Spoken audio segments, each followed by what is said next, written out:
प्यारे बच्चों, आज हम जो है कि नए टॉपिक के साथ परमाणु स्पेक्ट्रा या परमाणु स्पेक्ट्रम के बारे में स्पेक्ट्रा या स्पेक्ट्रम के बारे में हम जो है बात करते हैं। जैसे कि आपने देखा होगा या प्रैक्टिकली भी देख सकते हैं आपने, रेनबो जिसको हम कहते हैं, जिसको हम इंद्रधनुष कहते हैं, इंद्रधनुष। तो इंद्रधनुष आपने देखा होगा जब हल्की हल्की बारिश भी होती रहती है और धूप भी होती रहती है, तो आपने इंद्रधनुष देखा होगा आसमान में, जिसमें कि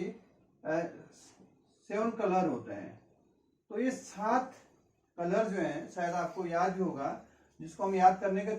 तरीके से विबग्योर हम यहाँ पे जो है नाम देते हैं इसको याद करने के लिए। क्या क्या कलर होते हैं? बैंगनी होता है, वायलेट होता है, इंडिगो होता है, ब्लू होता है, ग्रीन होता है, येलो होता है, ऑरेंज एंड रेड। ये 7 कलर हैं आपके रेनबो में। तो जिनको हम विबग्योर, हमने एक याद करने का तरीका, विबग्योर कोई वो नहीं है, खाली याद करने के लिए कलर उनके फर्स्ट नाम दे दिए गए, violet, indigo, blue, green, yellow,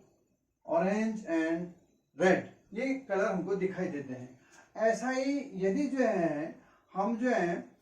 जो सनलाइट होती है, सपोज के लिए ये सनलाइट है, सनलाइट को यदि सनलाइट है इधर से, ये सनलाइट है, लाइट बीम है, ये हम एक स्लिट ले लेते हैं। यहाँ पे स्लिट एक मतलब एक छेद युक्त जो है एक पट्टी है, जिससे कि यहाँ से लाइट गुजर रही है। और यदि इस लाइट को जो है हम, एक प्रिज्म होता है, देखा होगा आपने प्रैक्टिकली, प्रिज्म से गुजार देते हैं, तो जैसे ये लाइट जो सामान्य प्रकाश होता है, that is ordinary beam, ordinary beam है ये लाइट की। ऑर्डिनरी बीम का मतलब सामान्य जो प्रकाश की जो है किरण है, इससे जाती है और इसे गुजरने के बाद जो है यहाँ पर हमको जो है विभिन्न रंगों की जो है, इधर सीधे न जा करके थोड़ा सा इसमें एक प्रकार का विचलन हो जाता है। विचलन एक, इसको सीधे जाना चाहिए, इस प्रकार से सीधे न जा करके एक विचलन हमको दिखाई देता है। और यहाँ पर हमको यहाँ न जा करके हमको ये 7 रंग दिखाई देते हैं। और ये सबसे नीचे जो है सबसे कम विचलन यहाँ पर जो है लाल रंग के लिए, और सबसे अधिक विचलन जो है हमारा जो है रेड कलर के लिए होता है। कहने का मतलब, यदि हम जो है ये ऑर्डिनरी सनलाइट को, जो सनलाइट है उसको हम जो है किसी स्लिट के माध्यम से प्रिज्म से गुजार देते हैं, तो जो लाइट जो है सीधे जानी चाहिए थी, वो जो है उसमें डिविजन हो जाता है, डिविजन का विचलन हो जाता है। और इस प्रकार सबसे ज़्यादा जो है यहाँ पर बैंगनी रंग का डिवीजन, और सबसे कम जो है लाल रंग का डिवीजन होता है। और यहाँ पर यदि हम इन सब कलर को देखते हैं, वायलेट सबसे नीचे है, उसके बाद इंडिगो होगा, यहाँ पर जो है इंडिगो भी आएगा, और उसके बाद जो है यहाँ ब्लू भी आएगा, और उसके बाद आपका ग्रीन भी आएगा, येलो भी आएगा, और ऑरेंज भी आएगा, और रेड भी आएगा। कहने का मतलब हमको यहाँ पर एक रंगों की पट्टी जैसे दिखती है। और ये पट्टी जो है, इस पट्टी में 7 रंग दिखेंगे आपको, 1 2 3 4 5, ये 7 रंगों की पट्टी है हमारी, 1 2 3 4 7 रंग, जहां पे कि सबसे नीचे बैंगनी है और सबसे ऊपर जो है क्या है, रेड कलर है। तो और ये पट्टी ऐसे दिखती है हमको कि ये पट्टियां जो हैं एक दूसरे को मर्ज करती है। कहने का मतलब जो रेड कलर है केवल यहीं तक नहीं है, माने ये नीचे तक लगता है, और ये जो ऊपर का जो यहाँ पर जो हमारा रेड से पहले जो ऑरेंज है, ऑरेंज की पट्टी यहाँ तक होती है। कहने का मतलब एक पट्टी दूसरे पट्टी को इस प्रकार से ओवरलैप करती है। एक पट्टी यहाँ तक है तो दूसरी पट्टी थोड़ा नीचे तक है, ओवरलैप करती, मर्ज करती है, यहाँ पे मर्ज कहते हैं। तो इस प्रकार ये भी एक स्पेक्ट्रा है, मर्ज करती पट्टियां, ये भी एक स्पेक्ट्रम प्राप्त होता है, हमको स्पेक्ट्रम दिखता है। और ये स्पेक्ट्रम यहाँ पे ये जो है कॉन्टिन्यूअस है। कॉन्टिन्यूअस का मतलब बीच में कोई गैपिंग नहीं है यहाँ पे, माने यहाँ पर एक पट्टियां ऐसे लगती हैं कि एक पट्टी दूसरे पर जुड़ी हुई है, मर्ज है, मतलब कंटिन्यूस स्पेक्ट्रा इसको कहेंगे। That is the continuous spectra. मैंने कंटिन्यूस का मतलब होता है सतत, जिसको हम कहते हैं ये सतत स्पेक्ट्रा हो गया। सतत स्पेक्ट्रा का मतलब जिसमें जो स्पेक्ट्रल लाइंस होती हैं, जो स्पेक्ट्रल लाइंस होती हैं ये जो है क्या होती हैं, एक दूसरे को मर्ज करती हैं, एक दूसरे पर खत्म नहीं हो जाती, मतलब एक दूसरे को ओवरलैप जैसे करती हैं, और ऐसा लगता है कि ये स्पेक्ट्रम जो है एक प्रकार से कंटिन्यूस है, कहीं पर भी इसमें खाली जगह हमको नहीं दिखाई देती है, इसलिए ऐसा स्पेक्ट्रा क्या कहलाता है, कंटिन्यूस स्पेक्ट्रा कहलाता है। लेकिन यदि हम, ये तो थी सूर्य के प्रकाश को यदि प्रिज्म से गुजारते हैं तो हमको भी एक स्पेक्ट्रम प्राप्त होता है, और जो स्पेक्ट्रम होता है ये सतत प्रकार का होता है। तो ये तो थी यहाँ पे बात। अब यदि हम इसको एटॉम के केस में लेते हैं, कोई एटॉम है, हमारे पास कोई एटॉम है, एटॉम का मतलब ये आपका परमाणु है, या कोई मॉलिक्यूल है, या कोई आयन है,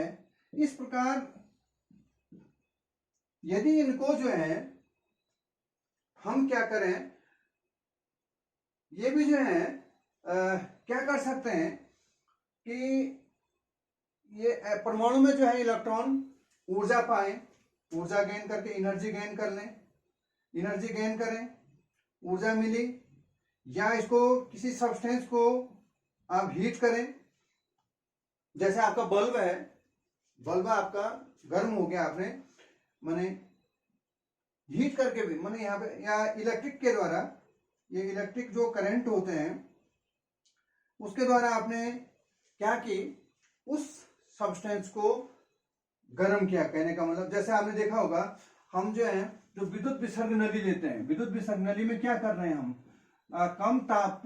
कम दाब पर जो है ये दो इलेक्ट्रोड हैं, और इन दो इलेक्ट्रोडों में जो है ये विद्युत विसर्ग नली में लास्ट यहाँ कोई गैस कम दाब पर भर दी जाती है, और इसमें जो है हाई वोल्टेज सोर्स से जो है इसमें विद्युत धारा प्रवाहित की जाती है, हाई वोल्टेज सोर्स की विद्युत धारा इसमें प्रवाहित की जाती है। तो ऐसा हमने देखा यहाँ पे। तो इस प्रकार से विद्युत धारा प्रवाहित करें, या किसी को हम किसी सब्सटेंस को ज्यादा हीट कर दें, ज्यादा गर्म कर दें, या हम किसी एटम को एनर्जी दें, तो उसमें क्या होता है कि जो एटम है वो, या कोई दीप्त वस्तु, इसको हम दूसरे शब्दों में कहेंगे दीप्त वस्तु है, दीप्त का मतलब चमकीली वस्तु है, दीप्त वस्तु से क्या होते हैं, इससे भी जो रेडिएशन निकलते हैं, रेडिएशन का मतलब विकिरण निकलते हैं, विकिरण निकलते हैं, और उन विकिरणों की भी क्या बनती है, एक हमको लाइंस दिखती हैं, उसमें भी हमको क्या दिखती हैं, लाइंस दिखती हैं। लेकिन ये जो लाइंस होती हैं ये सतत नहीं होती हैं, सतत का जैसे यहाँ पे एक लाइन दूसरे लाइन, एक पट्टी दूसरे पट्टी को क्या कर रही, मर्ज कर रही हैं, तो यहाँ पर जो है ये पट्टियां क्या होती हैं, हमको अलग अलग दिखती हैं, ऐसा लगता है कि ये अलग अलग बैंड जैसे दिखती हैं, हमको यहाँ पे क्या नहीं लगते हैं, मतलब एक दूसरे को मर्ज करती हुई नहीं लगती हैं। तो ये होता है आपका एटॉमिक स्पेक्ट्रम, मतलब कोई एटम है, परमाणु है, या मॉलिक्यूल्स है, उसको यदि ऊर्जा दी गई, या किसी ऐसा कोई सब्सटेंस है उसको हमने हीट कर दिया, या कोई फिलामेंट है जैसे, या कोई जैसे इलेक्ट्रिक करंट के माध्यम से हमने किसी गैस में जो है क्या कर दी, विद्युत धारा प्रवाहित कर दी, तो उसके बाद क्या होता है यहाँ पे कि जो एटम है उससे क्या होता है, वो अभी बताता हूँ मैं, होता है एक्चुअली क्या है कि वो इलेक्ट्रॉन जो है निम्न ऊर्जा स्तरों से उच्च ऊर्जा स्तरों में चले जाते हैं, और वो फिर क्या आते हैं, निम्न ऊर्जा स्तरों में आते हैं कुछ क्षण के बाद, और वो कुछ विकिरण या कुछ लाइंस को क्या करती हैं, शो करती हैं, इसी को हम यहाँ पे स्पेक्ट्रा कहते हैं। लेकिन ये स्पेक्ट्रा होता है यहाँ पर, ये जो है क्या नहीं होता है, कंटिन्यूस सतत स्पेक्ट्रा की तरह नहीं होता है। अब हम यहाँ पर इस जो स्पेक्ट्रम होता है, परमाणु जो स्पेक्ट्रम होता है, एटॉमिक जो स्पेक्ट्रम है, परमाणु स्पेक्ट्रम जो है, ये दो प्रकार का होता है। नंबर एक होता है आपका इमिशन स्पेक्ट्रा, नंबर एक इमिशन स्पेक्ट्रा, इमिशन स्पेक्ट्रा, जिसको हम कहते हैं उत्सर्जन, उत्सर्जन, उत्सर्जन स्पेक्ट्रम, और दूसरा होता है आपका एब्जॉर्प्शन स्पेक्ट्रम।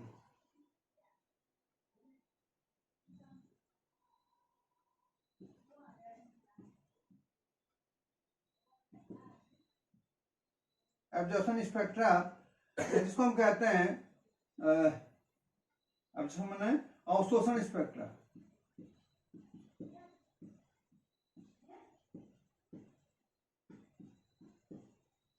तो यहां पर हम इसको देख रहे हैं, हम पहले लेते हैं इमिशन स्पेक्ट्रा क्या है, उत्सर्जन स्पेक्ट्रा क्या है। जैसे अभी मैंने बताया, जैसे सपोज के लिए कोई एटम है, सपोज के लिए परमाणु है, ये परमाणु का नाभिक है, न्यूक्लियस है, और इसके बाहर क्या होते हैं, विभिन्न आपके ऊर्जा स्तर है, ये विभिन्न कक्षाएं हैं जिनको हम ऊर्जा स्तर भी कहते हैं। ये कक्षाएं हैं, ये n बराबर 1 है तो ये n बराबर 3 है। तो इलेक्ट्रॉन क्या करता है, निम्न कैसे भी, चाहे ऊर्जा दी गई इसको सनलाइट दे दें, चाहे कैसे भी आप इसको ऊर्जा देते हैं या कोई विकिरण इसको देते हैं, ऊर्जा देते हैं, तो इससे परिणाम स्वरूप क्या होता है कि जो इलेक्ट्रॉन है ये ऊर्जा उच्च, लास्ट में मैंने बोर के फॉर्मल मॉडल में बताया था, ये निम्न n=1 है तो n बराबर 2 है। तो इलेक्ट्रॉन को जैसी ऊर्जा मिलती है तो ये उच्च ऊर्जा स्तरों में चले जाते हैं और कुछ समय बाद अपनी ऊर्जा को खोते हैं और निम्न ऊर्जा स्तर में पुनः आ जाता है। यहाँ पर जो है विकिरण हमको दिखते हैं, वही क्या स्पेक्ट्रा है। तो एब्जॉर्प्शन इमिशन स्पेक्ट्रा में क्या होता है कि निम्न ऊर्जा स्तर से परमाणु में या अणु में या कोई आपका गैस है, उसमें जो है यदि हम क्या करें, ऐसा उसमें हम कोई ऊर्जा देते हैं परमाणु को या किसी गैस को या किसी सब्सटेंस को हम हीट कर देते हैं, कोई पदार्थ है हमारे पास उसको हम ज्यादा गर्म कर देते हैं, तो उस कंडीशन में क्या होता है, इलेक्ट्रॉन निम्न ऊर्जा स्तरों से उच्च ऊर्जा स्तरों में चले जाते हैं और अपनी ऊर्जा खोकर के पुनः निम्न ऊर्जा स्तरों में आते हैं। तो उसके परिणाम स्वरूप यहाँ पे क्या होता है, हमको स्पेक्ट्रम लाइंस दिखती हैं। तो जैसे इस इमिशन स्पेक्ट्रा में क्या होता है कि सपोज हमारे हाइड्रोजन का केस दिया मैंने, ये हाइड्रोजन है, हमने क्या ली, विद्युत विसर्ग नली। विद्युत विसर्ग नली में क्या होगा कि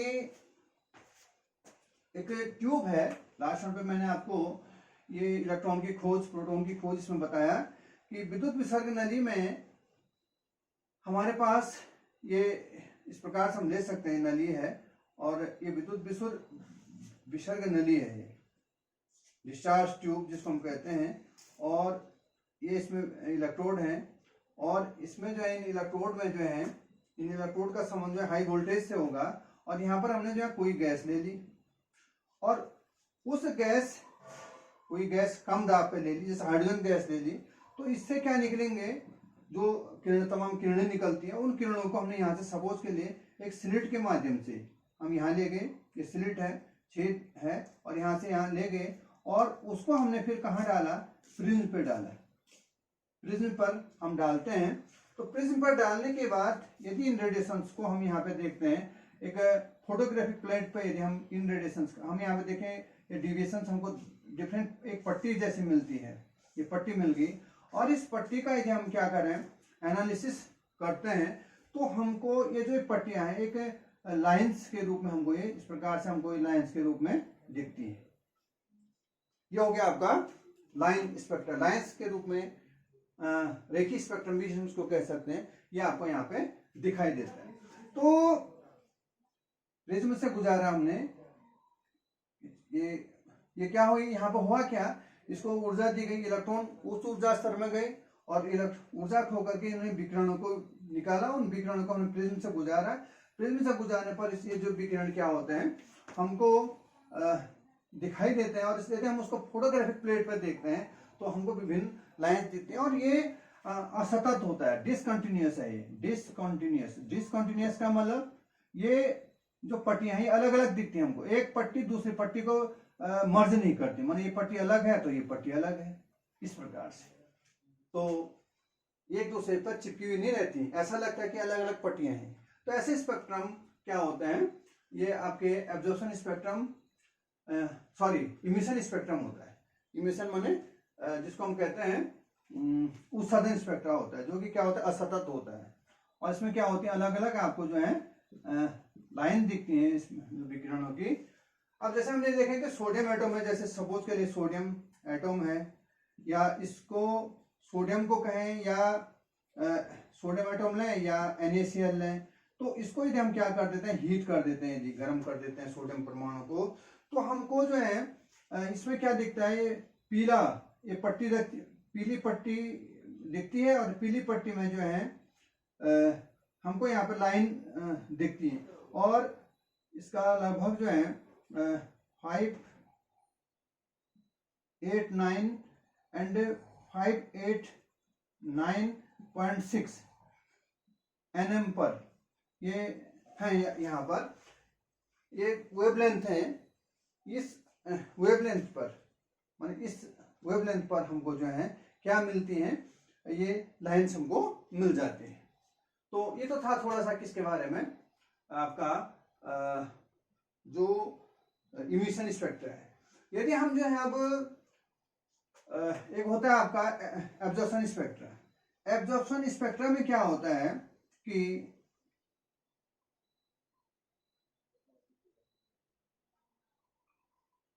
एब्जॉर्प्शन स्पेक्ट्रा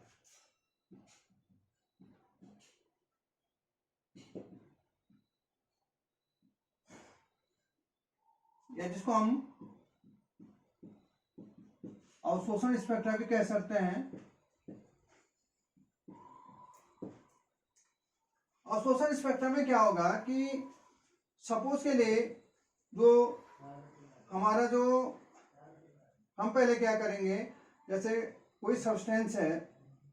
उस सब्सटेंस को, जैसे सपोज के लिए NaCl है, NaCl का सॉल्यूशन, यहां पर हम NaCl सॉल्यूशन ले रहे हैं,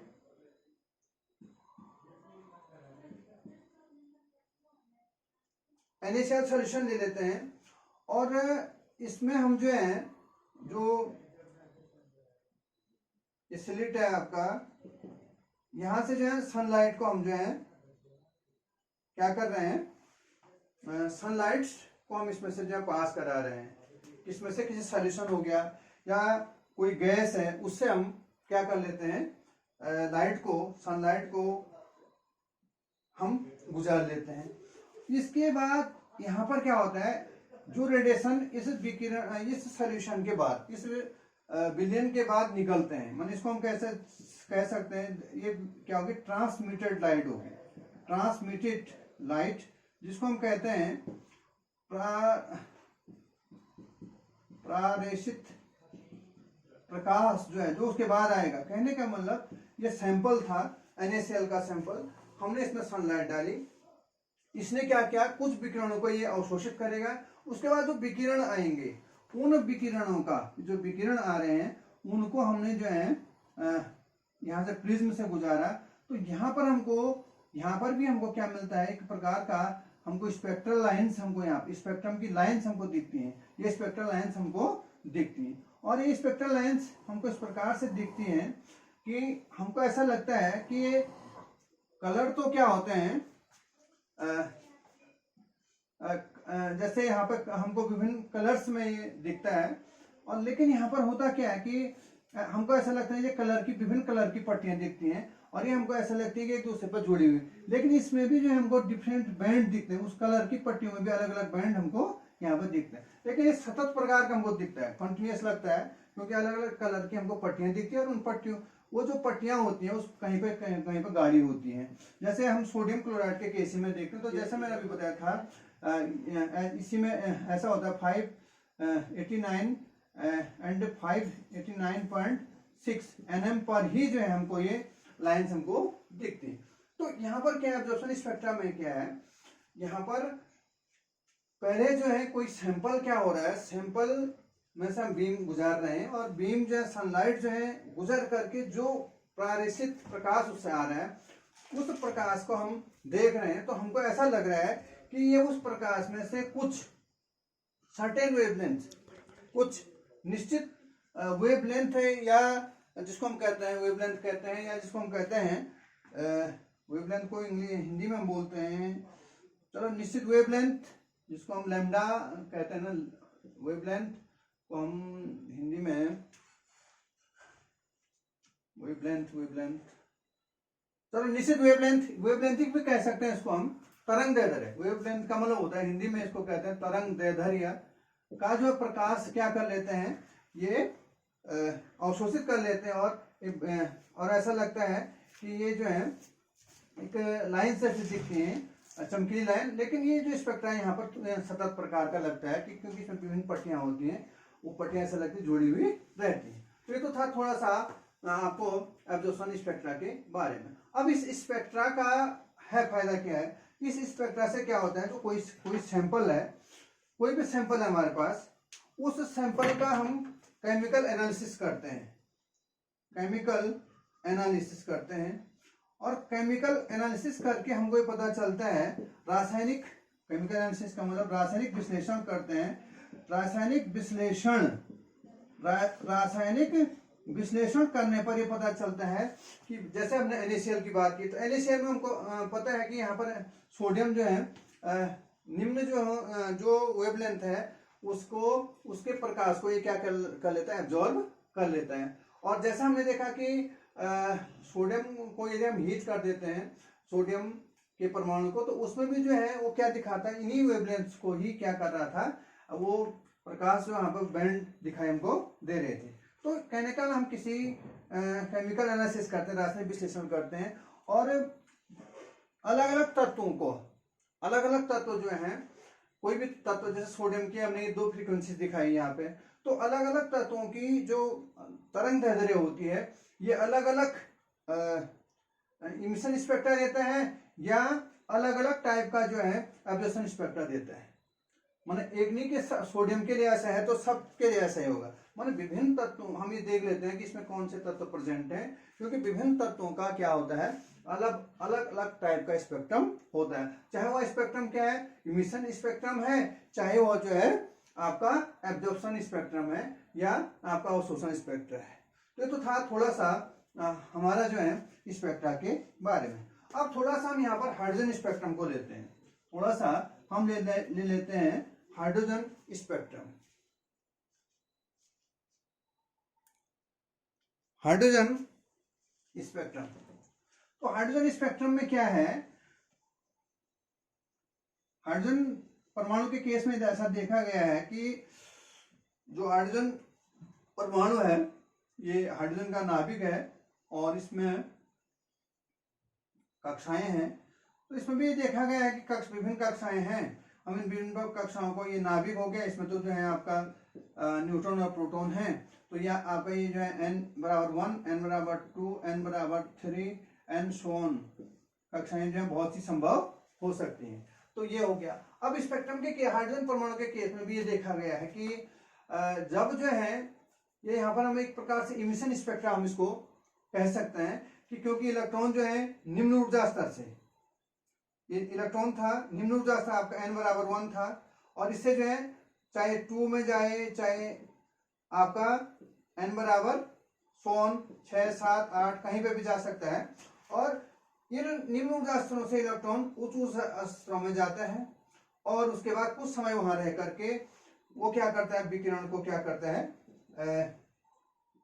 विकिरणों को, विभिन्न विकिरणों को, या स्पेक्ट्रम, यहाँ पे स्पेक्ट्रम लाइंस दिखती हैं हमको, इसी को हम स्पेक्ट्रम कहेंगे, विभिन्न विकिरणों को क्या करता है, उत्सर्जित करता है। तो यहाँ पर हमको विभिन्न प्रकार का हमको लाइंस दिखती हैं, स्पेक्ट्रल लाइंस दिखती हैं, हमको स्पेक्ट्रम लाइंस दिखती हैं। सर्वप्रथम 1885 में बामर, जे बामर एक साइंटिस्ट हुए, बामर नामक वैज्ञानिक ने हाइड्रोजन के लिए जो है, जो हाइड्रोजन परमाणु होता है उसके लिए जो है उन्होंने जो है एक फॉर्मूला निकाला कि वह 1/λ = जिसको म्यू बार कहते हैं, माने ये एक बड़ा तरंग दैर्ध्य है, म्यू बार = इन्होंने यहाँ पर एक वैल्यू दी 1906, ये म्यू बार यहाँ पर सेंटीमीटर में है, और यहाँ पर एक वैल्यू दी 109677 इंटू 1/2 का स्क्वायर माइनस 1/n का स्क्वायर, या n2 भी ले सकते हैं हम इसको। ये बामर नामक जो है, जो वैज्ञानिक थे, उन्होंने ऐसा एक रिलेशन दिया कि हाइड्रोजन परमाणु के लिए ऐसा एक एक स्पेक्ट्रम देखा उन्होंने, एक लाइन देखी, और जिसका उन्होंने कहा कि इसका जो म्यू बार होता है या 1/λ होता है, इसको वेव नंबर भी कहते हैं, वेव नंबर या तरंग संख्या जिसको हम कहते हैं, म्यू बार, ये पर सेंटीमीटर में लिखा है, म्यू बार या 1/λ तरंग संख्या की वैल्यू दी इन्होंने 109677, और ये पर सेंटीमीटर में वैल्यू है 1/2 का स्क्वायर माइनस 1/n2 का स्क्वायर। तो ये देखा इन्होंने, इसको बामर फॉर्मूला भी हम कह सकते हैं, दैट इज द बामर फॉर्मूला। ये बामर ने दिया और ये क्या है, बामर फॉर्मूला है। तो इन्होंने ऐसा फॉर्मूला दिया। बाद में जो है, और ये जो उन्होंने देखा, ये जो प्रकाश है इन्होंने दृश्य क्षेत्र में, कहने का मतलब इन्होंने अपनी आंखों से इसको देखा। देखिए अलग अलग क्षेत्र होते हैं स्पेक्ट्रम में, कुछ ऐसे क्षेत्र होते हैं, माने ऐसे वेवलेंथ की लाइट होती है जिसको हम केवल विजिबल को देखते हैं। हमारे पास विजिबल, हमारे पास होती है विजिबल जो हम देख सकते हैं, और विजिबल में हमारा क्या है, हमारा विबग्योर है, विबग्योर, इसको हम देख सकते हैं। इससे ज्यादा, इससे कम तरंग दैर्ध्य वाले, यहाँ आपका यूवी होता है, और इससे ज्यादा वाले जो आपका हो गया IR जिसको हम कहते हैं इंफ्रारेड। ये अलग अलग स्पेक्ट्रम की रेंज है। फिर माइक्रोवेव है, फिर रेडियो वेव है, इस प्रकार से। और यहाँ जो है यूवी से कम जो है इस प्रकार से, यहाँ जो है एक्सरे, यहाँ होती है आपका एक्सरे, गामा रे, ये इनकी, और ये जो है आपका इसका ये लैम्डा जो है बढ़ते हुए क्रम में है, तरंग दैर्ध्य जो है ये बढ़ते हुए क्रम में है। तो आपका गामा रे, एक्सरे, और उसके बाद जो आपका यूवी, और फिर विजिबल है, फिर IR जिसको हम कहते हैं अवरक्त, माइक्रोवेव, रेडियो वेव, इस प्रकार से ये आपके स्पेक्ट्रम की जो विभिन्न लाइन्स हैं। अब हम इसको केवल यहाँ पे विजिबल को देखते हैं, मतलब वायलेट टू रेड हम कलर को हम देख पाते हैं। तो बामर ने जो ये अपनी वो देखी, ये रेडिएशंस देखी, सारे विजिबल थी, मैंने उसको देख पा रहे थे वो, तो उन्हें ऐसा वो दिया। उसके बाद रिडबर्ग एक साइंटिस्ट हुए हैं, रिडबर्ग एक साइंटिस्ट हुए हैं। उन्होंने कहा कि यहाँ पर जो है उन्होंने एक फॉर्मूला दिया कि और भी सीरीज हमको यहाँ पे, और भी जो है, इन्होंने तो एक ही सीरीज देखी, बामर सीरीज जिसको हम कहते हैं। उन्होंने कहा कि और भी सीरीज यहाँ पे दिखाई देती, केवल यही नहीं दिखाई देती। और उन्होंने फॉर्मूला दिया कि इस प्रकार से फॉर्मूला हो सकता है कि 1/λ विभिन्न सीरीज के लिए, विभिन्न सीरीज 1/λ या mu bar is equal to 109,677 and 1/n1 का स्क्वायर माइनस 1/n2 का स्क्वायर। कहने का मतलब यहाँ पे ऐसा लग रहा था कि यहाँ पर 2, कहने का मतलब जब इलेक्ट्रॉन जो है, जब यहाँ पर ड्रामर ने ये देखा कि जो n1 की वैल्यू थी इनके लिए, n1 की वैल्यू थी 2, कहने का मतलब जब जो प्रकाश है, माने जो इलेक्ट्रॉन है, वह कहाँ जाता है, निम्न ऊर्जा स्तरों से उच्च ऊर्जा स्तरों में जाता है, फिर कहाँ आता है, n बराबर 2 में आता है।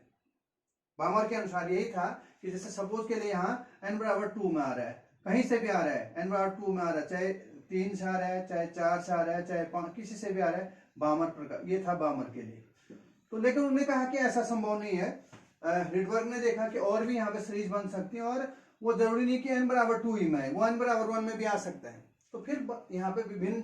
सीरीज हमारे पास प्राप्त होती इस प्रकार। केवल अभी तो बामर सीरीज लग रही थी, लेकिन रिडबर्ग ने देखा कि और भी से n1 यहाँ पे हमने लिखा, और n2, जहाँ पर n1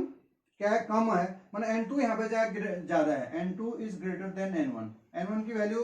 कम होगी और n2 की वैल्यू क्या होगी, हमेशा ज्यादा होगी। तो यदि हम यहाँ पे देखते हैं, यहाँ पर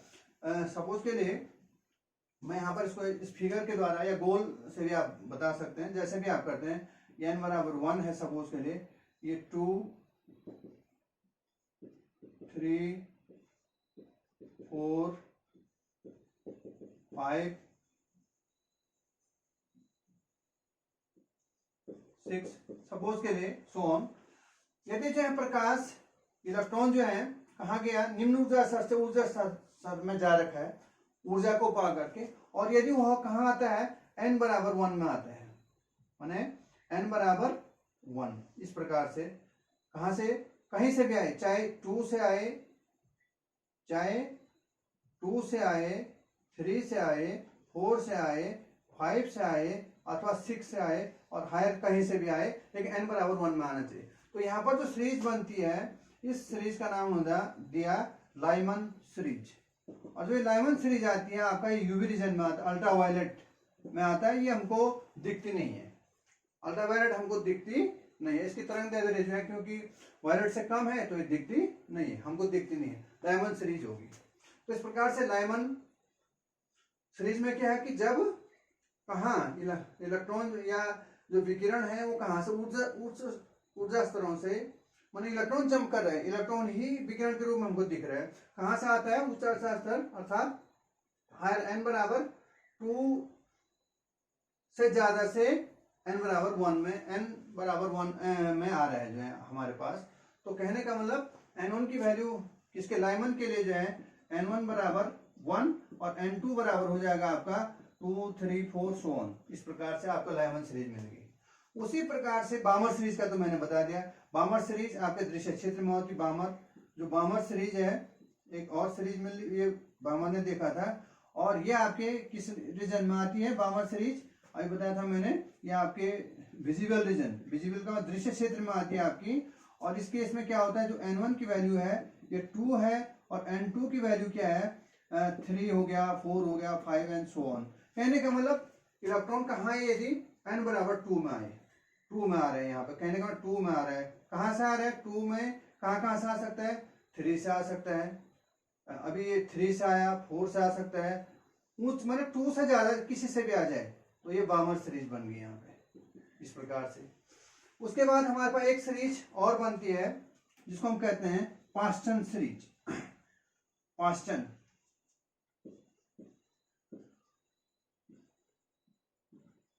पास्टन सीरीज में क्या होगा, ये भी आपके जो है ये विजिबल रीजन में नहीं आती, आपके आईआर माने अवरक्त क्षेत्र में आती है, अवरक्त कहते हैं, अवरक्त क्षेत्र में आती है, उसके अलग रेंज है। और यहाँ पर कहाँ आएगा, n1 की वैल्यू आएगी 3 माने 3 में आएगा, और n2 की वैल्यू जो है ये हो जाएगा आपका 4, 5, 6, 7 सो ऑन। कहने का मतलब इलेक्ट्रॉन कहाँ जो जंप कहाँ से, उच्च ऊर्जा स्तर से 3 में करना चाहिए, कहे चाहे 4 से करे, चाहे 5 से करें, चाहे 6 से करें, चाहे 7 या उच्च ऊर्जा स्तर से कहीं से भी जंप करें, तो इसको कहते हैं पास्टन सीरीज। उसके बाद हमारे पास आती है Brackett series. Brackett series, Brackett series, Brackett series भी आपकी आईआर में आती है, माने इंफ्रारेड में ही आती है, फार इंफ्रारेड हो सकता है, सुदूर दूर को। और उस कंडीशन में क्या होता है, यहाँ पर n1 की वैल्यू हो जाती है आपकी 4 और n2 की वैल्यू हो जाती है आपकी 5, 6, 7 सो ऑन हो जाता है। माने कहने का इलेक्ट्रॉन जो है कहाँ आना चाहिए, 4 में आना चाहिए, कहाँ से, चाहे 5 से आए, 6 से आए, 7 से या कहीं भी उच्च ऊर्जा स्तरों से आए, लेकिन कहाँ आना चाहिए, n1 बराबर 4 में आना चाहिए, तब हम उसको कहते हैं ब्रैकेट सीरीज। और एक और हमारे पास एक सीरीज और होती है जिसको हम कहते हैं फुंड सीरीज। फुंड सीरीज, फुंड सीरीज ये भी हमारे आईआर रीजन में आता है। उस कंडीशन में क्या होता है, ये n1 बराबर इसके लिए 5, n1 बराबर 5 और n2 बराबर आपका 6, 7, 8 सो ऑन हो सकता है। कहने का मतलब मैंने जो इलेक्ट्रॉन उच्च ऊर्जा स्तरों से कहाँ पे आ रहा है, n बराबर 5 में आ रहा है, यहाँ आ रहा है, कहने का मतलब यहाँ पे ऊपर से आ जाए, ऊपर इस प्रकार से आ जाए, तो यहाँ पर जो हमको जो स्पेक्ट्रम बनता है उसको हम क्या कहते हैं, फुंड सीरीज कहते हैं। तो हाइड्रोजन परमाणु में इतने विभिन्न विभिन्न वेवलेंथ का जो प्रकाश है ये हमको दिखाई देता है, और इतनी सीरीज हमको हाइड्रोजन परमाणु के स्पेक्ट्रम में दिखाई देती है। इतने ज्यादा हमको लाइमन है, बामर है, पास्टन है, ब्रैकेट है, फुंड सीरीज है, ये आपको दिखाई देती है। तो ये जो ये सीरीज है ये हाइड्रोजन के लिए हमने यहाँ पे बताई, हाइड्रोजन के लिए। और रिटवर्क ने देखा कि हाइड्रोजन जैसे परमाणु के लिए अभी हमने आपको बताया कि जो उन्होंने कहा 1/λ इज इक्वल टू म्यू